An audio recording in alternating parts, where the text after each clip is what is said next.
สำหรับวันนี้อาจารย์จะมาแนะนำบทโจทย์เกี่ยวกับโดยเฉพาะเมนสปุ่นแบบต่อเนื่องพวกหลานคืออาจารย์สิได้เว้าคืนเนาะสำหรับตัวอย่าง2นี่เป็นบทที่สำคัญ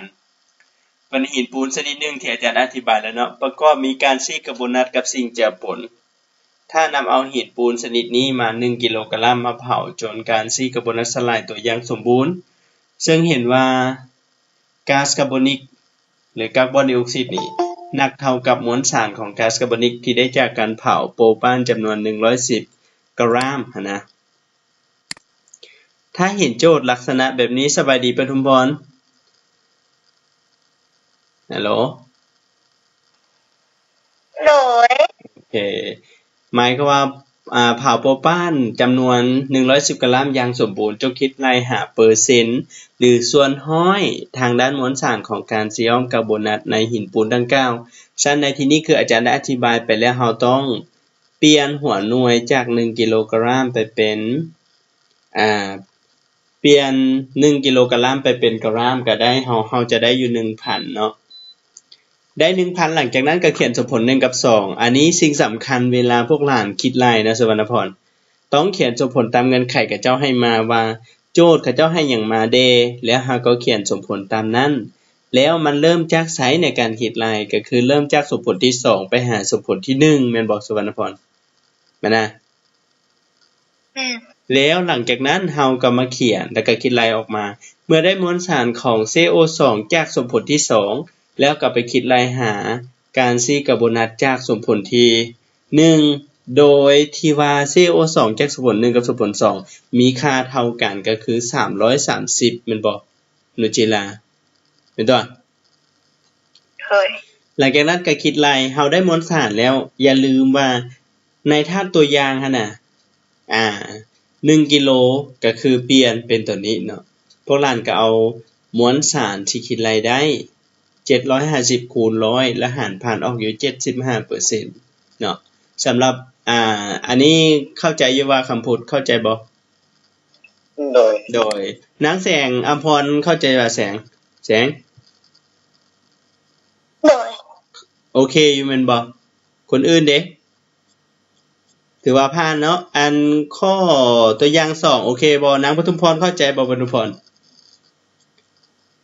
บ่เลยอาจารย์บ่เลย หลานต้องเขียนสมผลออกมานะหลานเบิ่งวิดีโอคือแล้วถามอาจารย์อีกใหม่เด้อโอเคบ่โอเคโดยบัดนี้มาเบิ่งตัวที่อาจารย์ให้เวียกบ้านตัวที่อาจารย์ให้เวียกบ้านเป็นข้อสุดท้ายเนาะอาจารย์ให้ปกติสมผล3มันต้องห้อย4เนาะวิธีแก้คือกันเลยเพราะว่าเงื่อนไขคือกันแม่นบ่นุชแม่นน่ะโดยแม่โดยตัวนี้เพิ่นให้ตัวนี้มาแสดงว่าพวกหลานสังเกตเนาะเวลาที่ถ้าเห็นโจทย์อันนี้เป็นบทแข่งขันระดับประเทศปีกายนะคำพูด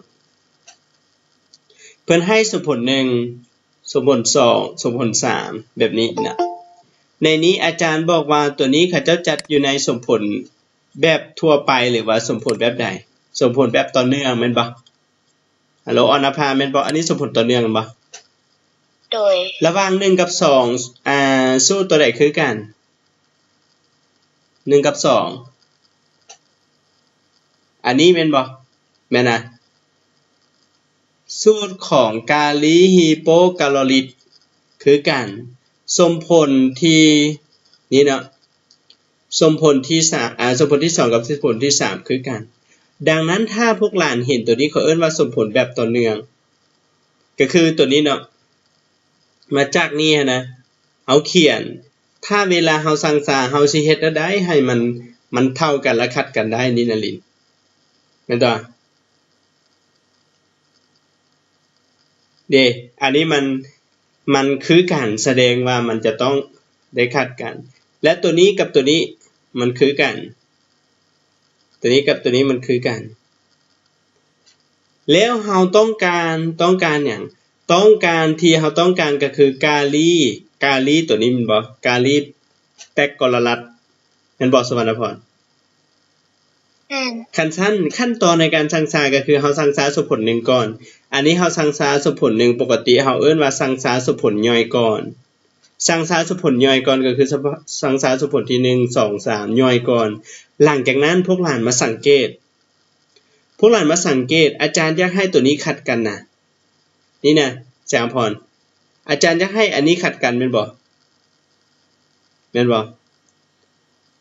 แต่ในนี้ฮะนะเฮาเห็นตัวนี้กับตัวนี้มันคือกันตัวนี้กับตัวนี้มันคือกันแต่ว่าตัวนี้กับตัวนี้มันคือกันแสดงว่าอาจารย์อยากขัดทั้งหมดนี่อาจารย์ควรเฮ็ดแล้วได้พวกหลานก็สังเกตเห็นเลยว่าในนี้อาจารย์อยากให้ตัวนี้นะตัวสีเขียวมันคือกันนี่นะเฮาสิเฮ็ดแล้วได้สุวรรณพรตึง4เฮาต้องคูณ4เข้าสมผล2แม่นหรือบ่แม่นแม่นคูณ4เข้าสมผล2แล้วตัวนี้กับตัวนี้มันจึงจะคัดกันได้เนาะในนี้อาจารย์เขียนตัวนี้ในตัวนี้เนาะอันนี้มันคือกันเด้อันนี้มันคือกันฉะนั้นพวกหลานก็เฮาสังเกตเห็นว่าอาจารย์คูณ4เข้าสมผลที่2คูณ4เข้าสมผลที่2ส่งผลให้สมผลที่2กาลีฮีโปแคลอริดเอา4คูณ3เป็นเท่าไหร่นุช4คูณ3ว่าไง12แสดงว่าอาจารย์ต้องคูณ12เข้าสมผลที่1เห็นบ่วิธีแก้อาจารย์อยากแนะนำให้คิดลายลักษณะแบบนี้เลยโอเคบ่นี่นารินโดยเพราะว่ามันสิเบิ่งง่ายหั่นน่ะเด้ตัวนี้กับตัวนี้มันคือกันและกับตัวนี้ตัวนี้กับตัวนี้มันคือกัน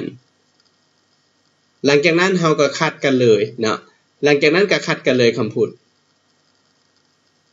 หลังจากนั้นเฮาก็คัดกันก็คือเอาสมผล1บวกสมผล2แล้วก็มาบวกให้สมผลที่3นี่เนาะแต่ถ้าอาจารย์เอามาบวกกันแสดงว่าตัวมันคือกันคัดกันแล้วตัวที่มันอยู่ฝั่งเดียวกันพวกหลานก็เอามาบวกกันคือเก่าเนี่ยปทุมพรอันนี้ความหมายคืออันนี้มันคือกันบ่อันนี้คือกันบ่พวกหลานฮัลโหลคือบ่อันนี้คือบ่คือกันมันอยู่ฝั่งเดียวกันดังนั้นพวกหลานจึงรวมกันนี่นะตัวนี้รวมกันเหมือนบ่ถ้ารวมกันปั๊บแสดงว่าอาจารย์สิได้อยู่เท่าไหร่ได้อยู่เท่าไหร่เฮาสังเกตตัวนี้เป็น20บวก1กับ21เฮาเบิ่งเลขสัมประสิทธิ์เลยเวลานี้เฮารวมกันก็ได้ตัวนี้เฮาได้สมผลรวมก็คือตัวนี้เลยแต่โจทย์เขาเจ้าต้องการหยังโจทย์เขาเจ้าต้องการผลิตให้ได้กาลีหยังได้กาลีแปกกอลลัดจำนวน200แม่นบ่ฮัลโหลแม่นบ่โดยแม่เขาต้องการผลิตตัวนี้ให้ได้200ซึ่งมันจะต้องใช้กลอเท่าใดดังนั้น2ตัวนี้มันต้องพัวพันกันเนาะโอเคบ่แต่ละคนได้ยินเสียงจะชัดเจนบ่ได้ยินบ่โดยดังนั้นพวกหลานก็เอามาใช้ตัวนี้เลยตัวนี้เนาะถ้าอาจารย์ใช้ตัวนี้จำนวนเท่านี้นะคำพูดเอา12ก็คือเลขสัมประสิทธิ์คูณให้71มาใส่ฮะมวลสารอะตอมของหยังของกลอ 35.5 คูณ2มันบ่พูดโดยโอเคอันนี้ฮู้เนาะถ้าผู้ใดคูณเลขผิดแล้วก็แล้ววับเลยได้นะเดี๋ยวนี้ตัวนี้ก็คือเฮาเขียนสูตรของตัวนี้เนาะหมายความว่าอาจารย์ใช้นี้เป็นเลขสัมประสิทธิ์ถ้าสมมุติว่าอาจารย์ใช้ตัวนี้จำนวนเท่านี้เด้ถ้ามาจะมีนี้เท่าใดเอาตัวนี้200คูณตัวนี้หารนี้ออกอยู่410กรัมนั่นเองโอเคบ่สำหรับตัวนี้มีไผอยากถามบ่นางปทุมพรมีหยังถามบ่ปทุมพรบ่มีอาจารย์โดยบ่มีเนาะคนอื่นเดมีหยังถามบ่นางแสงอัมพรมีหยังถามบ่แสงบ่มีอาจารย์โดยนาง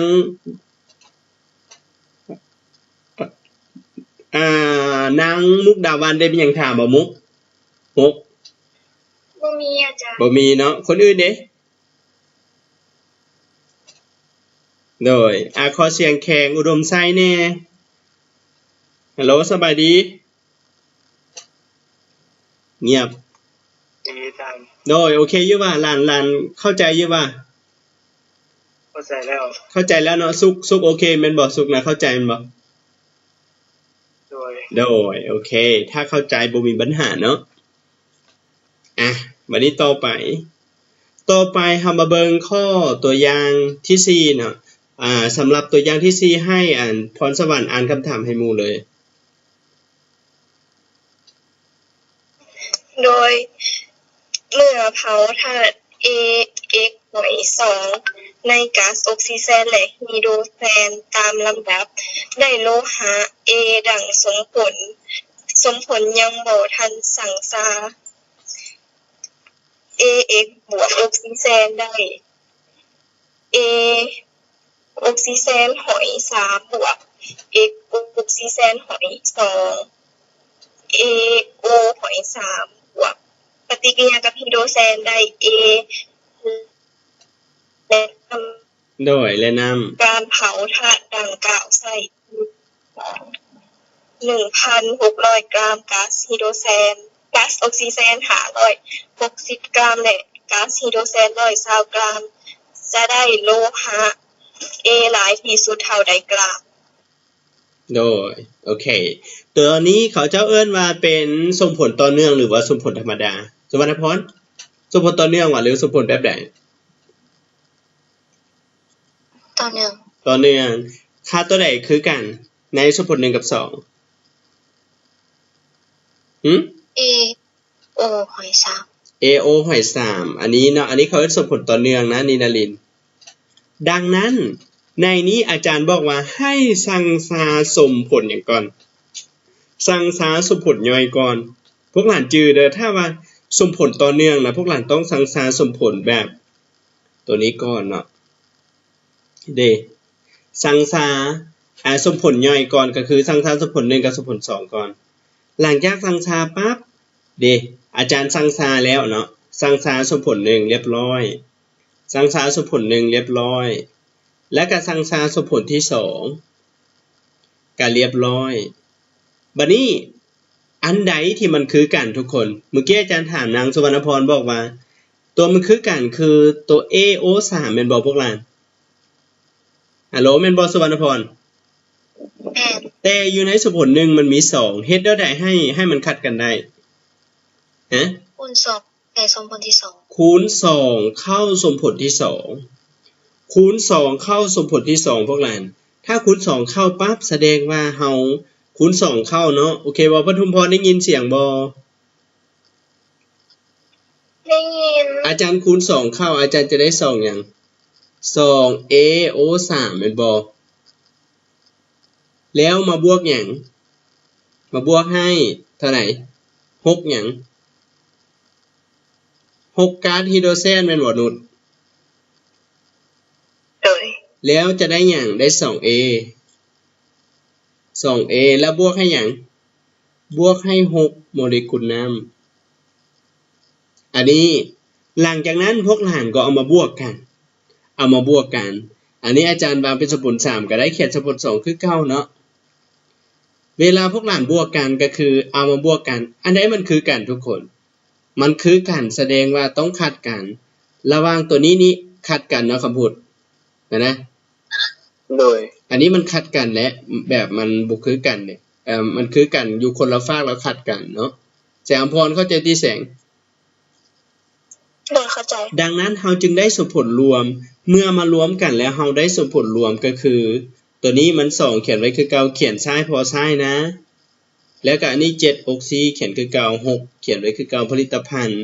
มันก็เหลือตามนี้เลยเนาะเฮาได้ A2 แล้วก็4แล้วก็6โมเลกุลน้ำบัดนี้พวกหลานสังเกตเห็นบ่ว่าข้อมูลเขาเจ้าให้มาถ้าตั้งต้นมีอยู่จักตัวพรสวรรค์มีจักตัวปริมาณของถ้าตั้งต้นเพิ่นนำมามีอยู่ทั้งหมดจักตัวทุกคน3ตัวโอเคเพิ่นนำมา3ตัวดังนั้นเราต้องไปซอกหาจำนวนโมลแต่ละตัวแต่ก่อนอื่นเราจะซอกหาจำนวนโมลได้เราต้องไปซอกหาตัวนี้ก่อนพวกหลานต้องไปซอกหามวลสารโมเลกุลของหยังของธาตุตัว A อีก2ก่อนแม่นบ่พูดแม่นบ่พูดโดยตัวนี้เฮาฮู้ว่า A นี่96 อีกนี้32คูณ2ออกอยู่64แม่นตัวรวมกันออก160แม่นบ่ทุกคนแม่นตัวเราต้องคิดไล่ตัวนี้ก่อนหลังจากนั้นเราไปซอกหาจำนวนโมลแต่ละตัวพวกเราเด้อาจารย์ซอกหาจำนวนโมลโดยใช้สูตร m น้อยส่วน m ใหญ่เราซอกแต่ละตัวเรารู้ว่า ax2 นี้10โมลออกซิเจน 17.5 ฮีโดรเจนเป็น60โมลอาจารย์บอกว่าวิธีการซอกหาธาตุกำหนดปริมาณก็คือเอาจำนวนโมลมาหารเลขสัมประสิทธิ์เป็นบอกกระเสียเป็นบอกกระเสียโดยหลังจากนั้นเฮามาหารเลขสัมประสิทธิ์พวกหลานสังเกตเห็นว่าปกติโจทย์อาจารย์ให้ถ้าตั้งต้นมา2ตัวมันบอกพรสวรรค์มันบอกนินารินแต่บังเอิญอาจารย์ให้3ดังนั้นพวกหลานก็เอา10มาหาร2ได้5โมลแล้วก็เอา 17.5 หาร7ออก 2.5 6เอา60หาร6ออกอยู่10เห็นว่าตัวใดจำนวนโมลน้อยกว่าทุกคนจำนวนโมลน้อยกว่าคืออย่าง 2.5 คือออกซิเจนแม่นบ่ออกซิเจนจำนวนโมลน้อยกว่าดังนั้นออกซิเจนจึงเป็นธาตุกำหนดปริมาณโอเคบ่ฮัลโหลทุกคนเข้าใจอยู่บ่ตัวนี้น่ะถ้าเข้าใจแล้วกดยกโป้เลยอาจารย์เบิ่งผู้ใดบ่เข้าใจแล้วเปิดไมค์ถามตัวซอกหาธาตุกำหนดปริมาณกดยกโป้เลยผู้ใดเข้าใจโอเคgood job เนาะยังคนใดบ่เข้าใจเปิดไมค์ถามเลยนางปทุมพรเข้าใจตัวปทุมพรเข้าใจแล้วโดยซอกหาธาตุกำหนดปริมาณก็คือเอาจำนวนโมลของมันมาหารเลขสัมประสิทธิ์พวกหลานอันนี้วิธีง่ายเลยดังนั้นเฮาฮู้ออกซิเจนเป็นธาตุกำหนดปริมาณพวกหลานก็คิดไล่แบบนี้เลยเห็นบ่ออกซิเจนเป็นธาตุกำหนดปริมาณแล้วเฮาก็ใส่ออกซิเจนอยู่7โมล7โมลพวกหลานห้ามหลงเด็ดขาดก็คือเวลาที่พวกหลานเอาจำนวนโมลของออกซิเจนไปเทียบห้ามเอา 2.5 นะต้องเอาตัวที่เฮานำมานะเข้าใจเนาะคำพูดเนาะห้ามหลงในคำพูดถ้าเอา 2.5 ไปเทียบแล้วเลยเนาะสุกเนาะแม่นบ่ เวลานี้อาจารย์ใช้ออกซิเจน7โมลจะเกิด A อยู่2คูณให้96มันมาแต่ใส่นินาลิน96มาแต่ใส่มวลสารมวลสารอะโตมของ A เนาะดังนั้นเฮาจึงได้ตัวนี้แล้วก็เอามาคูณกันและหารออกอยู่มวลสารของ A ที่ได้หลายที่สุดแม่น480 กรัมนั่นเองอันนี้เป็นบทแข่งขันระดับชาติม.4 ปี 2018-2019 เนาะข้อนี้ออกเนาะตอนปีนี้นักเรียนอาจารย์ได้ที่1ระดับชาติได้อันนี้นะนักเรียนอาจารย์ได้ที่1ระดับชาติก็เสียตอนปีนี้พอดีอาจารย์สอนตัวนี้เลยแล้วก็ออกมาแล้วหวานเจี๊ยบเลยถ้าพวกหลานหารเลขบ่ผิดนะพวกหลานได้แน่นอนเนาะเป็นบ่นุจิล่ะนุดถ้าหารเลขผิดเด้ได้ เรียกว่าเป็นบ่โอเควันนี้ต่อไปตัวนี้ให้นางแสงอภรณ์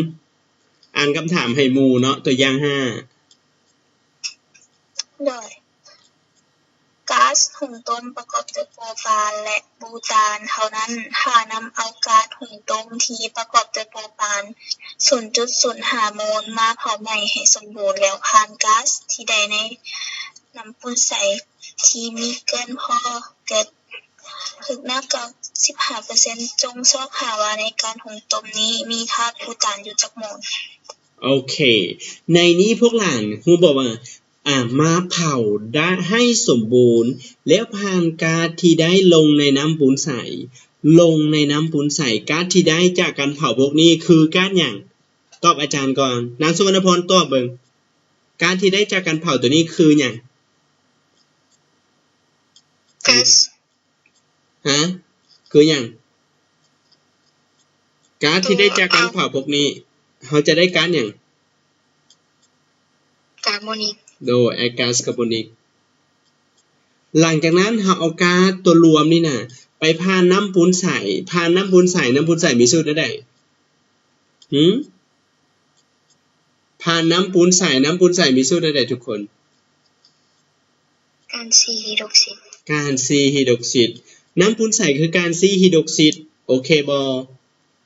การซีฮิดรอกซิดนี่เมื่ออาจารย์ผ่านตัวนี้ได้เป็นการซีฮิดรอกซิดแล้ว CO2 เกิดปฏิกิริยากับการซีฮิดรอกซิดได้ผลิตภัณฑ์เป็นอย่างทุกคนฮะฮัลโหลการซีออมกับโบนัสโดยเราจะได้พึกในที่นี้ก็คือการซีออมกากโบนัสนั่นเองการซีออมกากโบนัสตัวนี้เนาะการซีออมกากโบนัสหลังจากนั้นพวกหลานคิดว่าอยู่ในนี้นะตัวอย่าง5นะเขียนได้จากสมผลตอบอาจารย์ก่อนเขียนได้จากสมผล3ได้3โอเคได้3สมผลเนาะก็คือตามนี้เลยก็เขียนเนาะอันสมผลที่1เราต้องไปซอกหามวลสารของอย่างก่อนของ CO2 ก่อนพวกนั้นอันนี้สมผลที่1ก็คืออันนี้มันโปรปานเนาะอันนี้ถ้าผสมโปรปานนะอันนี้มันโปรปานถ้าปีนี้คำถามออกข้อนี้ระหว่างเจี๊ยบเลยแล้วเนาะกระเสียแม่นบ่เอาโปรปานไปเผาพวกสังสานี่เข้าใจแล้วว่าพวกหลานเข้าใจอยู่ว่าพวกสังสาอันสมผลนี่นะถ้าเข้าใจแล้วกดยกโป้เลยอาจารย์จะเบิ่งว่าผู้ใดเข้าใจเนี่ยถ้าบ่เข้าใจแล้วถามโอเคนางปทุมพรได้เข้าใจบ่ปทุมพรเข้าใจถ้าเข้าใจแล้วกดยกโป้อาจารย์บอกให้กดยกโป้ โอเคเนาะแสดงว่าในนี้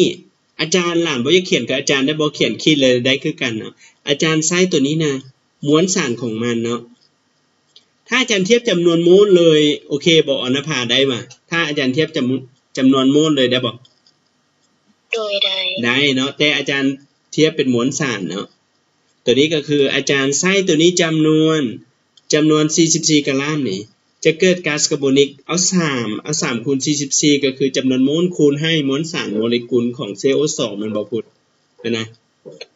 โดยได้เท่านี้ถ้าอาจารย์ใช้ตัวนี้จำนวน 2.2 หรือว่า 0.05 นี่นะจะเกิด CO2 อยู่จำนวนเท่านี้นะ CO2 ที่ได้จากการเผาอย่างที่ได้จากการเผาก๊าซโพรปานจำนวน 0.05 โมลเวลานี้ถ้าพวกหลานไปสังเกตเห็นว่าเราต้องไปซอกหา CO2 รวม CO2 รวมจากอย่างจากหินปูนที่เกิดขึ้น95อันนี้เป็นมวลสารของ CO2 รวมเราใช้นี้44กรัมอันหมายความว่าใช้44กรัมเนี่ยจะเกิดหินปูนเท่านี้นะจะเกิดหินปูนจำนวนเท่านี้ถ้าหินปูนเกิดจำนวนเขาเห็นว่าหินปูนลดลงหรือเพิ่มขึ้นลดลงส่งผลให้ CO2 ของเราก็ต้องลดลงแม่นบ่อาจารย์ได้ค่าของ E ก็คือเป็นมวลสารของ CO2 ตัวรวมนะเราคิดไล่ออกมาได้มวลสารของ CO2 รวมก็คือได้จากการเผาทั้ง2นะรวมกันเท่านี้นะแม่นบ่สุวรรณพรแม่นเนาะแต่ว่าเฮาได้จาก ได้จากโปรปานจำนวนเท่านี้แล้วนะพวกหลานได้จำนวนเท่านี้แล้วอยู่ในสมผลที่1แล้วอันนี้นะอยู่ในสมผลที่1ก็คือตัวนี้เนาะอาจารย์ได้จากนี้แล้วพวกหลานได้จากพวกนี้แหละจำนวนหมายความว่าใช้ไป6จุดนี่นะถามว่าอยู่ในสมผล2จะใช้เท่าใดพวกหลานก็เอา41ลบให้อย่าง 41.8 ลบให้ 6.6 แสดงว่าอยู่ในสมผลที่2มันใช้ตัวนี้โอเคบ่แล้วเพิ่นถามหาจำนวนโมลของบูตานก็คืออันนี้เนาะจำนวนโมลของบูตานเป็นหยังจำนวนโมลของบูตานในนี้อาจารย์เทียบนี่ใช้บูตานจำนวน1โมลก็คือเลขสัมประสิทธิ์มันเป็นเลข1ปทุมพรเข้าใจติปทุมพรโดยบัดนี้อาจารย์เขียนจำนวนโมลของมันแต่นี้ CO2 เฮาสังเกต CO2 จำนวนเท่านี้เพราะเลขสัมประสิทธิ์ของเฮาเป็น4คูณ44แล้วถ้า เกิดเซลล์2จำนวน 35.2 ถามว่าจะใช้ตัวนี้อยู่เท่าใดเอาก็แก้ออกมาจะได้อยู่ตัวนี้ได้อยู่ 0.2 โมลนั่นเองโอเคบ่แต่ละคนเข้าใจอยู่ป่ะมึนป่ะนางแสงอัมพรคนอื่นดิขอเสียงทางสยามบุรีนี่อาจารย์เอิ้นแขวงเลยก็ได้ขอเสียงแขวงสยามบุรีเด้ทั้ง2คนเข้าใจบ่เข้าใจโดยเข้าใจเนาะสวรรณเขตเด้2คนเข้าใจโดยนางคนอื่นเด้เข้าใจอยู่ว่าทางแข่งเชียงขวางโดยเข้าใจหลวงน้ำทาโดยเข้าใจใช้สมบูรณ์โดยเข้าใจแข่งเวียงจันทน์โดยเข้าใจแข่งบุรีคำไซเข้าใจแล้วแข่งจะประซักฮัลโหลแข่งจะประซักเข้าใจบ่อธิบายใหม่อาจารย์อธิบายใหม่โอเคในนี้พวกหลานเขียน3สมผลเลยก็ได้เนาะถ้าพวกหลานเขียนออกมาเขียน3สมผลอันนี้หมายเป็นสมผลที่1ก็ได้พวกหลานเพื่อบ่ให้มันงงเนาะถ้าพวกหลานเวลาพวกหลานเขียนพวกหลานอันนี้เป็นสมผลที่1อันนี้สมผลที่1พวกหลานวางไว้แล้วอันนี้เป็นสมผลที่3อันนี้เป็นสมผลที่3เนาะอันนี้ขึ้นกับพวกหลานกำหนดเองแต่ว่าเวลาเฮาคิดไล่แล้วมันทึกคือกันเด้อโอเคบ่นะพ่าอันนี้เป็นสมผลที่3โอ้ my god no อันนี้สมผลที่3แล้วตัวนี้เป็นสมผลที่2อันนี้เป็นสีดำอาจารย์เฮ็ดเป็นสมผลที่2เนาะอันนี้เป็นสมผลที่2พวกหลานเขียนนี้ก็ได้คิดไล่ออกมากับแบบนี้เลยเนาะกระเสียเข้าใจอยู่ติกระเสียโดยโอเคอาจารย์ลืมถามแข่งทั้งแข่งอุดมไซเข้าใจอยู่ว่าน้องซุกเข้าใจบ่ซุกโดยคำว่าโดยนี่แปลว่าเข้าใจแม่นบ่เข้าใจอยู่เข้าใจให้ได้เนาะคือตัวนี้เฮาให้ในกรณีนี้เฮาฮู้ว่าตัวนี้เนาะเฮาฮู้ว่าก๊าซหุงต้มมีอยู่2ธาตุผสมก็คือโปรปานกับบูตานสุวรรณพรอาจารย์เอาก๊าซทั้ง2นี้น่ะไปเผาเนาะไปเผาไหม้แล้วได้ CO2 เกิดขึ้นแล้วนำเอา CO2 ไปผ่านน้ำปูนใสแล้วได้พึกเกิดขึ้น95อันนี้ถ้าออกมานี่พวกหลานให้ได้อาจารย์คิดว่าปีนี้มันสิออกแบบนี้นะคันออกข้อนี้เลยนี่หวานเจี๊ยบเนาะแม่นบ่คำพูดเห็นมั้ยแต่บังเอิญคุณเล็กผิดแล้ววับเลยโอเคผ่านน้ำปูนใสจะได้ CO2 จะได้หินปูนเท่านี้เนาะได้หินปูนจำนวนเท่านี้แสดงว่าพวกหลานก็ไปซอกหาอาจจะคิดไล่จากสมผลที่3ก่อนก็ได้หรือว่าคิดไล่จากสมผล1ก็ได้นะอาจารย์เริ่มจากสมผล1ก็คือซอกหามวลสาร CO2 อยู่ในสมผล1จะได้อยู่ 6.6 แล้วซอกหามวลสารของ CO2 รวมอันนี้แม่น CO2 รวมนะสุวรรณพร CO2 รวมอันนี้เป็นตัวรวมเนาะ CO2 รวมเท่านี้เฮาฮู้ว่า CO2 จากสมผล1ไปแล้ว 6.6 ถามว่า CO2 ที่เกิดอยู่ในสมผล2เท่าใดก็คือเอา 41.8 เอาตัวรวมลบให้ตัวที่ใช้ไปแล้ว 6.6 ก็เหลืออยู่ 35.2 แล้วเอา 35.2 ไปคิดไล่หามวลจำนวนมวลของบูตานที่อยู่ในสมผลที่2เข้าใจอยู่บ่โดยโอเคบ่นางนินาลินอรภาได้บ่นินาลินได้เนาะนางนั้นเด้นางอรภาเข้าใจอ่ะโดยโอเคเนาะถือว่าผ่านเนาะบัดนี้ข้อนี้อาจารย์สงสัยเนาะคันออกมานี่พวกหลานหวานเจี๊ยบเลยข้อนี้ยากๆนะ แต่ถ้าพวกหลานบ่เคยเห็นนี่งงเลยเนาะแสงอำพรแม่นบ่แสงบักยาวๆแม่นบ่แสงโดยโคตรยาวเลยข้อนี้ให้สวรรณพรอ่านคำถามให้หมู่เมื่อเผาโลหะแมกนีซีออมจำนวนหนึ่งในอากาศจะได้ออกซิดแมกนีซีออมและแมกนีซีออมนี้ตัวมีมวลสารรวมกันเท่า 0.4 กรัมแต่เมื่อเติมน้ำลงไปในถาดผสมนี้ปรากฏว่าแมกนีซีออมนี้ตัวจะเกิดปฏิกิริยากับน้ำเกิดเป็นแมกนีซีออมกับแอมโมเนียกเมื่อนำเอาถาดผสมทั้งหมดไปเผาจนแห้งแล้วนำไปสั่งน้ำหนักจะได้ 0.42 กรัมจงส่งหาส่วนห้อยโดยมวลสารของแมกนีซีออมมีตัวในถาดผสมที่ใดจากการเผาโลหะแมกนีซีออมเป็นเท่าใดโอเคข้อนี้นะพวกหลานอ่านคำถามอาจจะงงแต่ที่จริงมันง่ายพุ่นได้ง่ายจังได๋เนาะคำพูดเนาะ เอามาเยสออมมาเผาแสดงว่าในอากาศของเฮาจะต้องมีหยังทุกคนฮะออกซิเจนแสดงว่าเผาเนาะเผาในอากาศเฮาฮู้อากาศ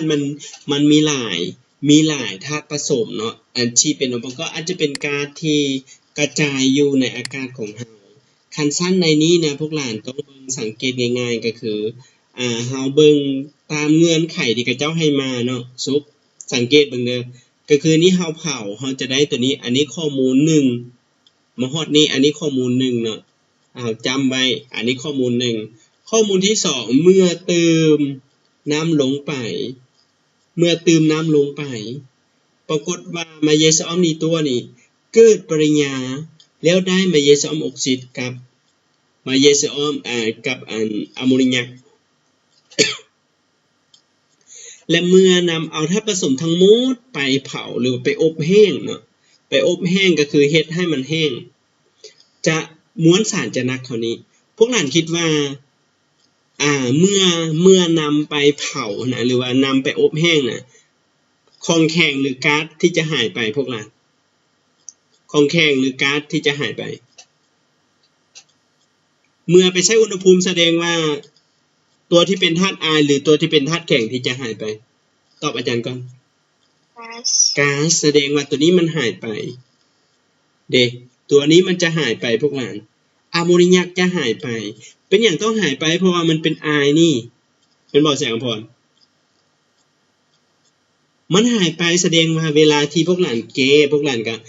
จ้างเงื่อนไขที่โจทย์ให้มาเขียนแผนวาดก็คือแมกนีซีออมปฏิกิริยากับอากาศบ่ฮู้อากาศมีหยังแดแล้วได้2ธาตุตัวนี้รวมกันมีมวลสารเท่ากับ 0.4 หลังจากนั้นตัวที่2ก็คือเอาแมกนีซีออมนี้ตัวไปเกิดปฏิกิริยากับน้ำจะได้แมกนีซีออมออกซิดกับก๊าซอะโมเนียกในที่นี้เพิ่นว่าหลังจากเติมน้ำในธาตุผสมทั้งหมดหลังจาก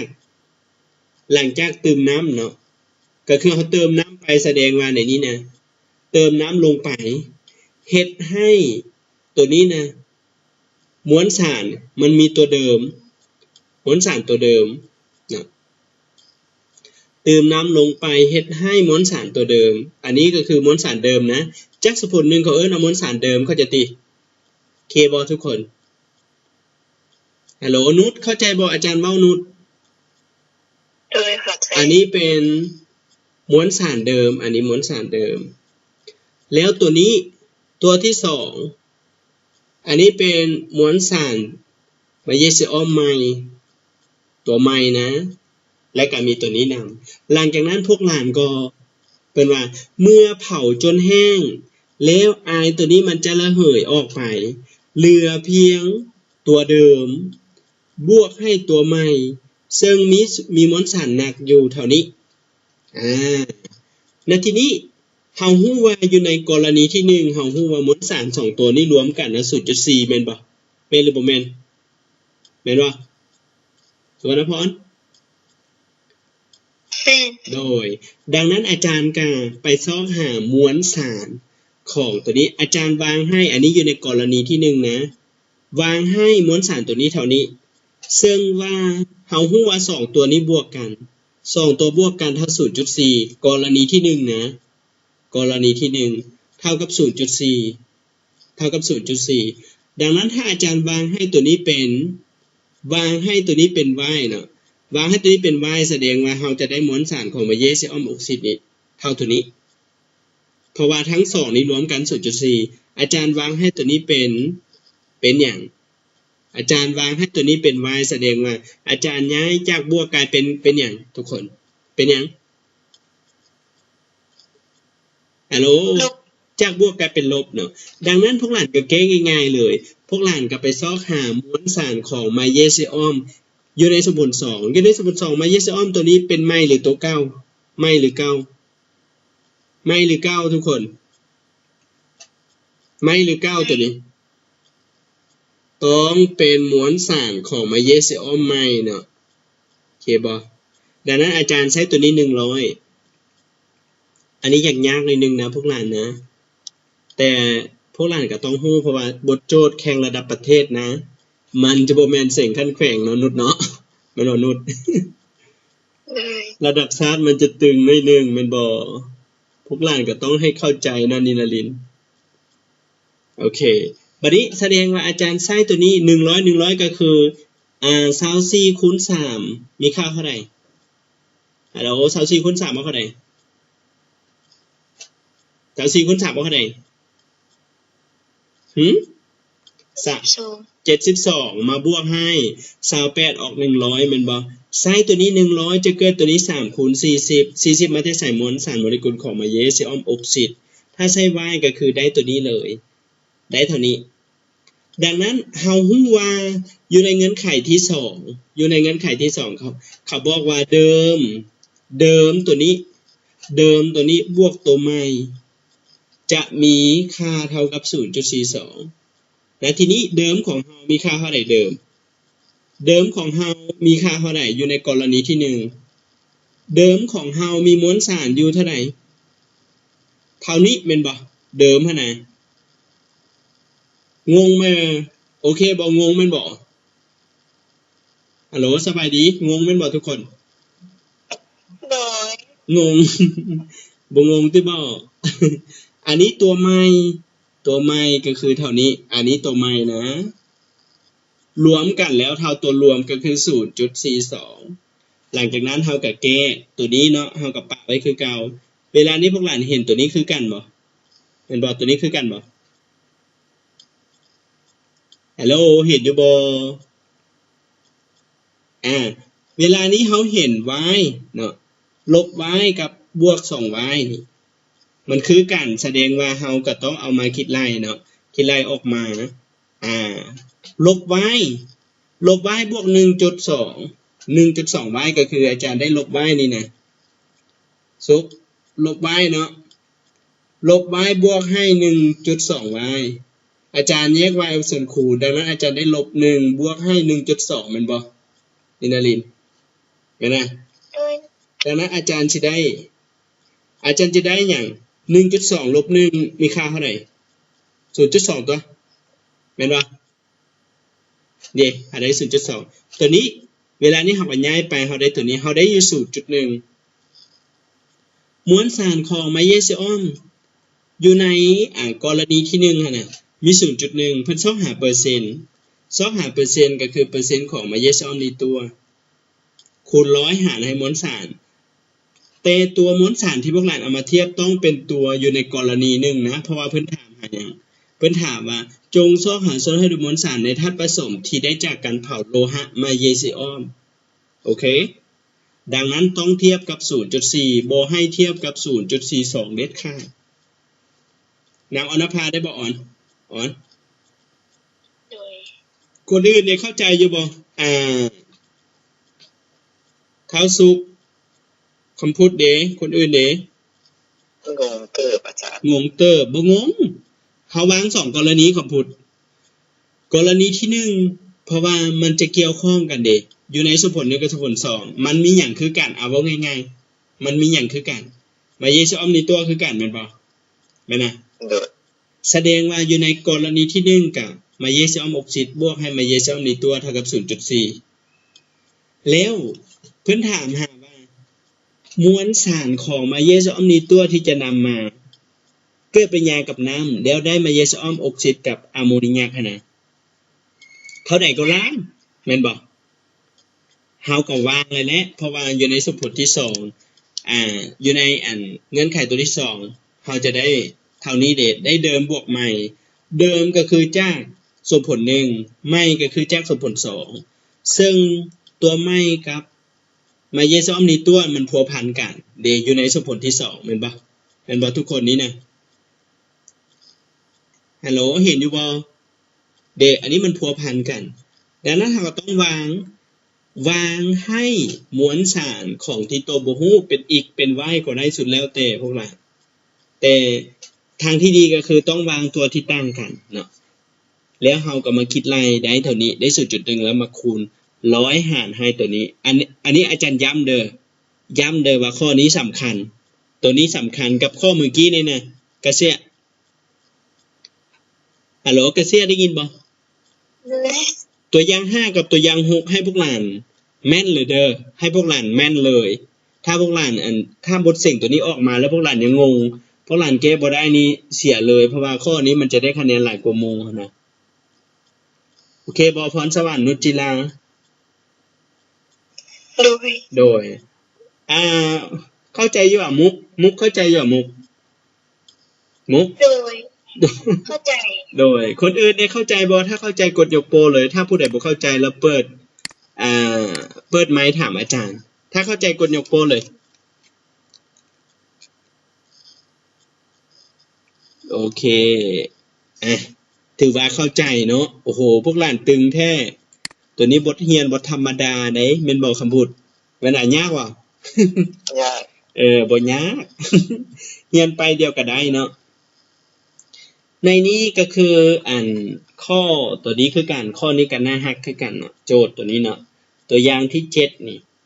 สำหรับค่าตัวอย่างที่7นี้จะให้กาเซียอ่านเลยกาเซีย3หัวข้อสุดท้ายเนาะกาเซียไปใส่แล้วฮัลโหลโดยพันกับ4โดยการ์ด4จำนวน14กรัมลงในท่าละหลายนาทีเอาทีละ10เช่นคน 0.5 มิลต่อดีซีเมตรก้อนจำนวน650ซันติเมตรก้อนจะได้O10 โดยดังสมผลโดยโอเคอันนี้ดังสมผล1ก๊าซ O10 จะเกิดปฏิกิริยากับหยังตัวนี้เขาเอิ้นเลข5เขาเอิ้นว่าแปงตาฟูออรัวอาร์เซนิกนะมาเกียมตัวนี้ได้ดังสมผลปฏิกิริยาโอเคขออาจารย์ขอเว้าต่อเลยปฏิกิริยาดังกล่าวได้ส่วนห้อยผลผลิตเท่ากับ78จงซอกหามวลสารที่เกิดขึ้นจริงพวกหลานอันนี้เกี่ยวกับส่วนห้อยผลผลิตดังนั้นอาจารย์ถามนางนินาลินในสมผล1กับ2ค่าตัวใดคือกันนินาลินF ห้อย2 F ห้อย2อยู่ในสมผล1กับ2คือกันแม่นบ่โดยมันคือกันดังนั้นอาจารย์สิเฮ็ดเอาได้ให้1กับ2คือกันนินาลินคูณ C เข้าสมผล1โอเคคูณ C เข้าสมผล1เด้อาจารย์ก็ไปซอกหาจำนวนโมลของแต่ละตัวก่อนเห็นบ่ซอกหาจำนวนแต่ละตัวของฟูออร์กับนาตรีไดออกไซด์ก่อนหลังจากนั้นอาจารย์ก็คูณอย่างเข้าคูณ C เข้าสมผล1คูณ C ปั๊บแล้วอาจารย์รวมสมผลตัวนี้กับตัวนี้มันคือกันแล้วอาจารย์คัดอาจารย์จะได้สมผลรวมอาจารย์สิได้ก็คือตัวนี้หลังจากนั้นเฮาสังเกตว่าเลขสัมประสิทธิ์ของฟูออร์กับนาตรีไดออกไซด์มันคือกันบ่ฮัลโหลคือมันคือกันบ่สัมประสิทธิ์มันคือกันบ่คือกันเนาะดังนั้นจำนวนโมลที่ได้มาเฮาเห็นว่าจำนวนโมลที่ให้มามันค่าตัวใดน้อยกว่าทุกคนค่าตัวใดน้อยกว่า0.325 ก็คือนาตรีไดออกไซด์เนาะดังนั้นธาตุนาตรีไดออกไซด์จึงเป็นธาตุกำหนดปริมาณพวกหลานเด้นาตรีไฮดรอกไซด์เป็นธาตุกำหนดปริมาณเพื่อจะไปซอกหาอย่างเพื่อจะไปซอกหา ถ้าตัวนี้เกิดขึ้นก็คือตัวนี้นะถ้าตัวนี้เกิดขึ้นเนาะเราจึงได้เท่านี้อันนี้แมนมวลสารทางทฤษฎีหรือว่ามวลสารจริงอาจารย์ขอถามนางอรณภานี่เป็นมวลสารจริงหรือมวลสารทฤษฎีก่อนทฤษฎีเนาะถ้าคิดไรจากสมผลก็เอิ้นว่าทฤษฎีเด้อมวลสารทฤษฎีแต่เพิ่นถามหามวลสารจริงก็คือเฮาเอาทฤษฎีคูณเปอร์เซ็นต์ของมันแล้วหารร้อยจะได้นี่14กะล้านนั่นเองโอเคบ่ทุกคนเข้าใจอยู่บ่อาจารย์ว่าฮัลโหลสูตรของเฮาหมายความว่าเปอร์เซ็นต์ส่วนห้อยผลผลิตนี่นะเท่ากับจริงอันนี้มวลสารจริงคูณร้อยแล้วหารด้วยทฤษฎีอันนี้หารด้วยทฤษฎีนะแสดงอาจารย์ถอนเอาจริงแสดงเอาทฤษฎีคูณเปอร์เซ็นต์แม่นบ่แสงอภรณ์ทฤษฎีคูณเปอร์เซ็นต์หารร้อยตัวเด้อาจารย์จึงได้14กะล้านทุกครั้งพวกนั้นต้องจื้อเสมอว่าทฤษฎีนี่จะหลายกว่าจริงแม่นบ่พรสวรรค์ทฤษฎีจะหลายกว่าจริงเสมอเด้อจริงเสมอเพราะว่าทฤษฎีได้จากการคิดไล่มันจะหลายกว่าเมื่อได้จากการทดลองเนาะโอเคสำหรับมื้อนี้ก็จบเพียงเท่านี้เนาะอาจารย์ก็สอนเพียงเท่านี้แต่ให้พวกหลานแก้ข้อต่อไปเนาะก็คือตัวนี้หลายอย่างคือมันค่อนข้างง่ายเนาะบ่ได้ยากเนาะคือหัวข้อนี้ก็ง่ายคือกันแก้ตัวนี้ต่อเนาะแก้ข้อเวียกบ้านข้อที่12เนาะไฟล์จะส่งลงกลุ่มเด้อข้อที่12และก็อันนี้ก็ง่ายอีกเนาะที่จริงอาจารย์เคยพาแก้แล้วเนาะพวกหลานแม่นบ่หลายคนก็ได้เรียนแล้วแต่หลายคนหากว่าเข้ามานี่มึนเลยและก็แก้ข้อ14เด้อแก้ข้อที่12กับ14ส่งอาจารย์กวดเด้อเก็บบ่ปทุมพรโอเคสำหรับวันนี้ขอลาไปก่อนแล้วพบกันใหม่สบายดีทุกคนบ๊ายบายอย่าลืมแก้เวียกบ้านส่งอาจารย์และพักผ่อนเด้อบ๊ายบายโอเค